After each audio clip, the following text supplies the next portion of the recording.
If you are feeling that you are not being as effective as you would like to be, it usually means there is some part of you that is having to curtail your efforts. There is no such thing as a small light worker, but there can be a recognition that the light you are giving is perhaps not being, we will call it, used.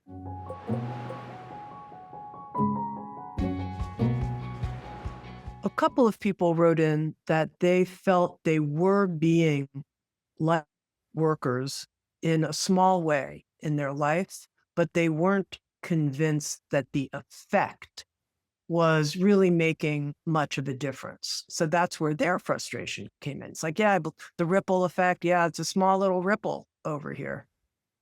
This is a very good observation. For many light workers are here to, and we call them light workers, by the way, those who are here on behalf of consciousness, those who are here on behalf of light. This does not mean they are what you might call a perfectly healed person or a perfectly optimistic person all of the time. You are all still human, and you are therefore going through your human, we won't call them ups and downs, we will call them learnings, we will call them energy templates that you are working with, that you inherited from the ones who raised you, from the cultural history in the place where you were born at the time that you were born. And experiences you are having now affect you and change who you are. But if you are feeling that you are not being as effective as you would like to be, it usually means there is some part of you that is having to curtail your efforts. There is no such thing as a small light worker, but there can be a recognition that the light you are giving is perhaps not being, we will call it, used. We have said this to many over the years, including Lee a long time ago, that those of you who work in the healing arts, whether you do this as your job or whether you see yourself as this service in your life, you have to know when a person can and can't alchemize what you're giving. So, for example, you might be giving them 100% of your energy and your love, and we might say to you, well, that's a waste of 70% because they can only take in 30.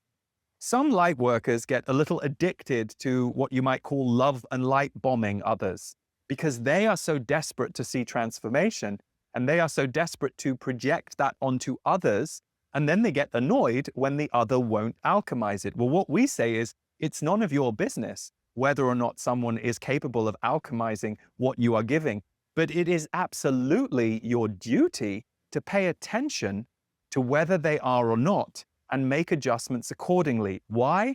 Because you don't want to waste your energy in areas that you shouldn't be wasting.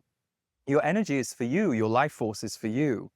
And so what we will say to those of you who say, well, I do not feel I'm making enough of a difference, I'm making a small difference, but they're not really taking what I'm giving, we would say, where have you got used to giving without receiving? Giving to those who cannot take what it is you are giving. Why are you interested in a fight with the light rather than a flow with the light? And we say that with no judgment, and nor would we want you to judge yourself if you ask that question. Perhaps you might ask that question and realize, all my life I've surrounded myself with slightly ungrateful people, and I have compensated by being the most grateful person in the room and showering my gratitude all over them.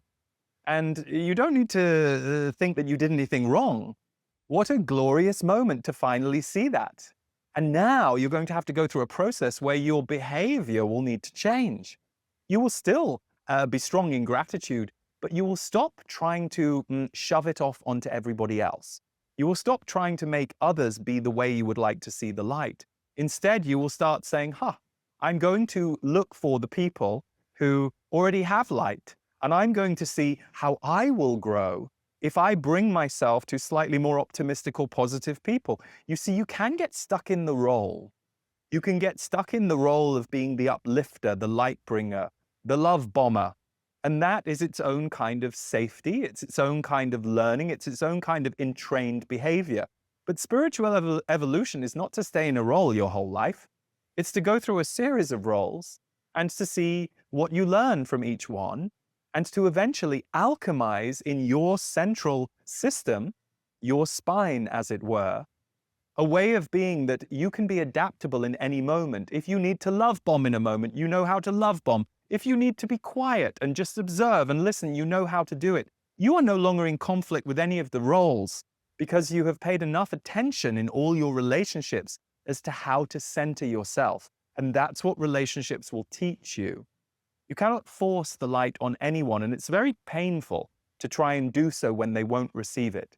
So, this is a good moment for you to ask yourself, well, where else should I bring my light? If it's not being fully received over here, do I need to give a little less, or do I need to find slightly more aligned people, places, and pastimes where I feel I am allowed to be more in flow?